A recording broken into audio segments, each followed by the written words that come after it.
নমস্কার বন্ধুরা, পালং শাকের নিরামিষ এই রেসিপিটি বাড়িতে বানিয়ে দেখুন।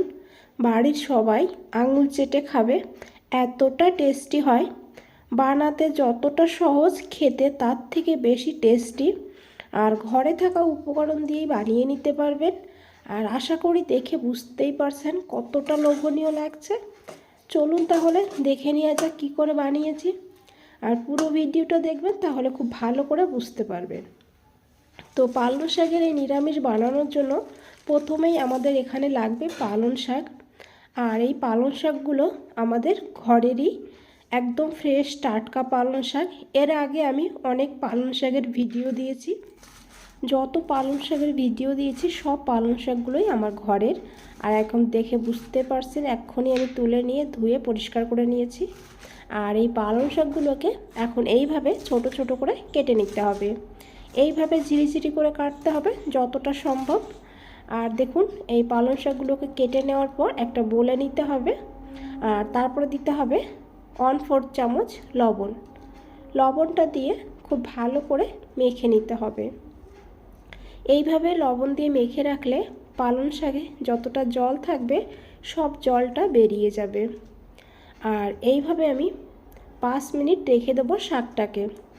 আর শাকটাকে 5 মিনিট রেখে দেওয়ার পর এখানে নিয়ে নিয়েছি। আর দেখুন, এখানে কিন্তু পালং শাকটা অনেকটা সফট হয়ে গিয়েছে।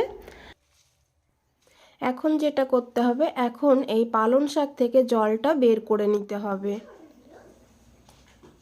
আর দেখুন বন্ধুরা, এই যে এই পালং শাক থেকে যে জলটা বের হবে, সেই জলটা কিন্তু আমরা গ্রেভিতে ইউজ করব। তো এই জলটা ফেলবেন না, প্রচুর পরিমাণ ভিটামিন আছে এই পালং শাকের জলে। আর এইভাবে এই জলটাকে সাইডে রেখে দিয়ে পালং শাকটাকে নিয়ে নিতে হবে। আর পালং শাকে আমরা আগেই লবণ দিয়েছি, এখন আর লবণ দিতে হবে না। আর শাকে একটু লবণ কম হলে খেতে বেশি ভালো হয়। আর যদি লবণ বেশি হয়ে যায় তাহলে কিন্তু একদম খেতে ভালো লাগে না। আর তার সঙ্গে দিয়ে দিয়েছি 1/4 চামচ হলুদ গুঁড়ো। আর দিয়েছি লঙ্কার গুঁড়ো পরিমাণ মতন। আর দিতে হবে এখানে বেসন। এখানে 4 চামচ বেসন দিতে হবে। আর মানে আমার লেগেছে 4 চামচ। এইভাবে যদি পালং শাকের জলটা বের করে নেওয়া হয় তাহলে বেসনের পরিমাণটা কম লাগবে। আর যদি জলটা থেকে যায় তাহলে বেসনের পরিমাণটা বেশি লাগবে। তখন এই রেসিপিটা খেতে অতটা বেশি ভালো হবে না, শুধু বেসনেরই টেস্ট আসবে, পালং শাকের টেস্ট আসবে না। তাই জলটা এইভাবে আগে বের করে নিতে হবে, তারপরে বেসন দিয়ে মাখতে হবে। আর বেসনটা যেহেতু আমাদের বাইন্ডিংয়ের কাজ করবে, তাই এইভাবে ভালো করে মেখে নেওয়ার পর হাতে করে নিয়ে দেখবেন এইভাবে এক জায়গায় হয়ে যাচ্ছে কিনা। কিছুটা হাতে নিয়ে এইভাবে যখন এটাকে যে কোনো একটা আকার দেবেন, সেটা কিন্তু পারফেক্টলি হবে, ভেঙে যাবে না। তখন বুঝবেন বেসনের পরিমাণটা ঠিক আছে। তাই বেসনটা এইভাবে অল্প অল্প করেই দেবেন। আর বেসনটা এইভাবে দিয়ে ভালো করে মেখে এইভাবে আমি লম্বা করে বানিয়ে নিয়েছি। বন্ধুরা, আপনারা এখানে গোলও বানিয়ে নিতে পারেন। আর বন্ধুরা, এইভাবে একবার বাড়িতে বানিয়ে খেয়ে দেখুন, দুর্দান্ত লাগে খেতে। ভাত হোক বা রুটি, বড় থেকে সবাই একদম পেট ভরে ভাত খাবে, এতটা টেস্টি হয়। আর সবগুলো এখানে বানিয়ে নিয়েছি। আর বানিয়ে নেওয়ার পর এদিকে একটা কড়াইতে দিতে হবে তেল। এখানে আমি সর্ষের তেল নিয়েছি, আপনারা কিন্তু সাদা তেলও নিতে পারবেন। তেলটা খুব ভালো করে গরম করতে হবে। আর তারপরে একটা একটা করে এই রোল দিয়ে দিতে হবে। আর দিয়ে দেওয়ার পর কিছু সময় অপেক্ষা করতে হবে। যখন দেখবেন একটু শক্ত হয়ে এসছে, এক সাইড ভাজা হয়ে গিয়েছে, তখন এইভাবে উল্টিয়ে দেবেন। প্রথম দিকে উল্টাতে যাবেন না, না হলে ভেঙে যেতে পারে। আর ভাঙবে না, কিন্তু ভাজাটা ভালো হবে না। ওই জন্য এক সাইডটা ভালো করে ভাজা হলে তাহলে এটা অনেকটা শক্ত হয়ে যাবে। খুব বেশি টাইম লাগবে না, এইভাবে 2 থেকে 3 মিনিট টাইম লাগবে ভাজতে একটা একটা ব্যাচ। আর একবারে খুব বেশিও দেবেন না, তাহলেও আবার ভাজা ভালো হবে না। আর গ্যাসের ফ্লেমটা মিডিয়ামে রেখে এইভাবে ভেজে তুলে নিতে হবে। আর প্রথম ব্যাচটা আমি ভেজে তুলে নিয়েছি, এই একইভাবে সবগুলো ভেজে তুলে নিতে হবে। আর এখানে দেখুন বন্ধুরা, আমি সবগুলো ভেজে নিয়েছি। আর এইদিকে একটা মশলা করতে হবে, তার জন্য একটা মিক্সচার গ্রাইন্ডার নিয়েছি। আর নিয়েছি মিডিয়াম সাইজের একটা টমেটো ছোট করে কেটে, 4 টুকরো আদা, আর নিয়েছি কাঁচা লঙ্কা। কাঁচা লঙ্কার পরিমাণটা আপনারা বাড়িয়ে কমিয়ে নিতে পারেন। আর এখন ঢাকনা বন্ধ করে একদম স্মুথ করে পেস্ট করতে হবে। আর যে তেলে আমরা বড়াগুলো ভেজেছিলাম সেই তেলে নিয়ে নিয়েছি। আর দিয়ে দিয়েছি গোটা গরম মশলা, শুকনো লঙ্কা আর তেজপাতা। আর দিয়ে দিতে হবে 1/2 চামচ গোটা জিরা।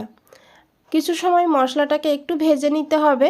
তারপরে এখানে দিতে হবে হিং, 1/4 চামচ হিং দিতে হবে। নিরামিষ রান্নায় একটু হিং দিলে খেতে দুর্দান্ত হয়।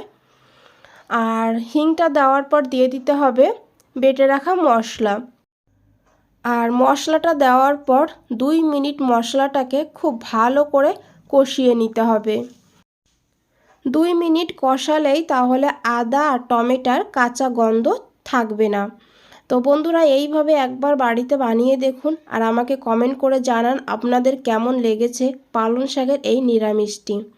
এখানে দেখুন আমি 2 মিনিট কষিয়ে নিয়েছি আর মশলাটা থেকে তেল ছেড়ে দিয়েছে, তেলটা উপরে চলে আসছে। আর এখন এখানে দিয়ে দিতে হবে কিছু গুঁড়ো মশলা। এখানে প্রথমেই দিয়েছি 1/2 চামচ জিরের গুঁড়ো আর নিয়েছি এখানে 1/2 চামচ কিচেন কিং মশলা। কিচেন কিং মশলা দিলে তাহলে আর কোনো মশলার প্রয়োজন হয় না। আপনাদের হাতের কাছে যদি কিচেন কিং মশলা না থাকে তাহলে 1/2 চামচ ধনের গুঁড়ো, 1/2 চামচ গরম মশলার গুঁড়ো দিয়ে দিতে পারেন। আর তার সঙ্গে দিয়েছি এখানে 1/2 চামচ কাশ্মীরি লঙ্কার গুঁড়ো, 1/2 চামচ হলুদ গুঁড়ো আর দিয়েছি একটু জল। জলটা দিয়ে এখন খুব ভালো করে মশলাটাকে কষাতে হবে। মশলাটা যত ভালো কষানো হবে রান্নার স্বাদটা তত ভালো হবে। আর তারপরে দিয়ে দিতে হবে এখানে পরিমাণ মতন লবণ আর 1/2 চামচ চিনি। চিনিটা দিলে তাহলে টেস্টটা ব্যালেন্স হবে, এই তরকারিটা মিষ্টি হবে না। তো চিনিটা দিয়ে দেবেন এখানে। আর তারপরে দিয়েছি 1/2 চামচ কাসুরি মেথি। আর এখন খুব ভালো করে মিশিয়ে নেওয়ার পর দেখুন বন্ধুরা মশলাটার থেকে তেল ছেড়ে দিয়েছে। এইভাবেই মশলাটাকে কষিয়ে নিতে হবে। আর এখন এখানে দিতে হবে 1 চামচ টক দই। টক দইটা ফ্রেশ নেবেন। আর দইটা দেওয়ার সময় গ্যাসের ফ্লেমটা লোতে রাখবেন। লোতে রেখে দইটা দিয়ে দিতে হবে, খুব ভালো করে মিশিয়ে নিতে হবে। আর যখন দেখবেন এইভাবে তেল ছেড়ে দিয়েছে তখন এখানে দিয়ে দিতে হবে জল। এখানে যে পালং শাকের জলটা আমরা বের করে রেখেছিলাম সেই জলটাই দিয়ে দিয়েছি। জলটা একটু গরম করে নিতে হবে হালকা, তারপরে জলটাকে দিয়ে দিতে হবে। আর এখানে খুব বেশি জল দেবেন না, এই খুব বেশি এখানে গ্রেভি হবে না এই নিরামিষে।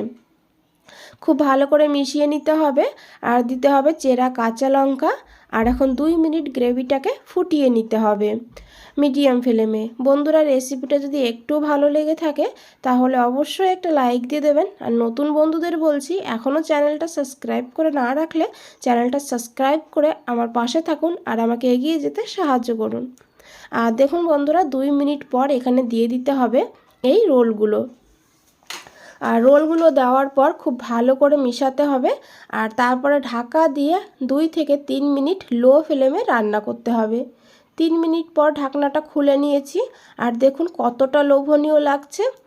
আর মনে হচ্ছে এখনই খেয়ে নিই। আর দেখতে যতটা সুন্দর খেতে তার থেকে বেশি টেস্টি। বানিয়ে দেখুন।